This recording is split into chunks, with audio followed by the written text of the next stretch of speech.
আমার বউটা তো সৎ বোন বলে ছোটবেলা থেকে যেই পরিমাণে পরিশ্রম করাইছিস, কাজ করাইতে করাইতে দেখ হাড্ডি মাংস সব এক করে ফেলছিস।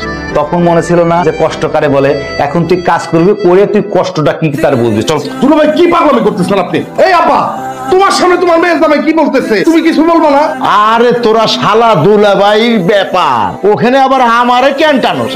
ছোট ভাইজান, এটা তোমার প্রাপ্য ছিল। তুই আমার আপন বোন না সৎ বোন, আমি এটাই বুঝতে পারি না। সৎবোন হইলেই ভালো হইতো। তুই চুপ কর, তোদের সৎবোন হয়ে আমি বুঝি সৎবোন হওয়ার যন্ত্রণা কতটা ভয়ঙ্কর।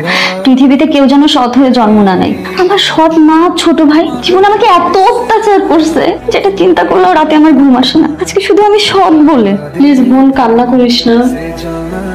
ধরো পেঁয়াজ কাটো। আমার পেঁয়াজ কাটতে হবে?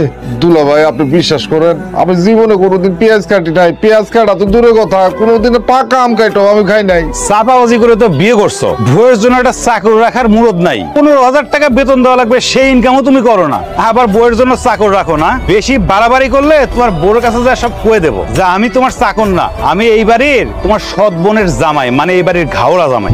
আপনি দয়া করে জুমারে কিছু করেন না। জুমা যদি ব্যাপারটা জানতে পারে, জুতা দিয়ে কপালের মধ্যে মারি মারবো। আরে সেইখানে লেখা থাকবো আমি যে একটা ভণ্ড, আমি যে একটা প্রতারক, আমি যে একটা গরিব। আর আমার এসে ডিভোর্স দিয়ে চলে যাইতে পারে। দুলা ভাই আমার সংসারটা ভাঙেন না। এখন যখন বুঝছো তাহলে কাজ করো। আমি রান্না বান্না করতে পারবো না, আমি আমার ডাক দিই। তোর বউয়ের চাকর তুই রান্না করবি। আমি রান্না বান্না করতে পারি না।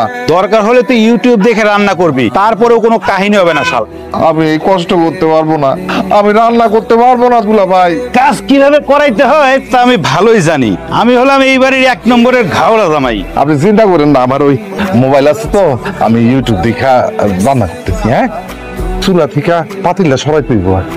আব্বা, তুই রান্না করতেছিস কেন? তোর হাতে কি হয়েছে?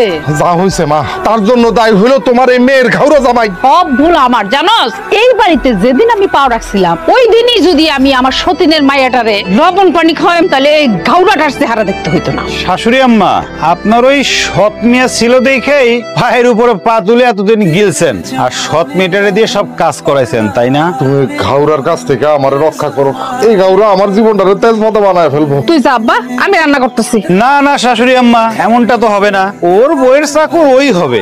আর আপনি যদি বেশি বাড়াবাড়ি করেন, তাহলে আমার হাতে তো এই লাঠিটা দেখছেনই। লাঠিটা যে কখন কার দিকে যাবে এটা কিন্তু বলা মুশকিল। তুই আমার সৎ মায়ের জামাই হইয়া আমার সোনার টুকরা পোলারে দিয়া তুই রাম বাইতেছস, ওর উপর তুই অত্যাচার করতেছস। আপনিও দুধে ধোয়া তুলসীর পাতা না। আপনি যে কেমন মহিলা সেটা আমি ভালো করেই জানি। এই ছোটবেলা থেকে আমার বউটারে পরিশ্রম করাইছেন, কাজ কাম সব করাইছেন, মারতে মারতে হাড়ে দাগ ফেলাই দিছেন। আর এই যে আপনার কুলাঙ্গার ছেলে মেয়ে দুটোরে দুধ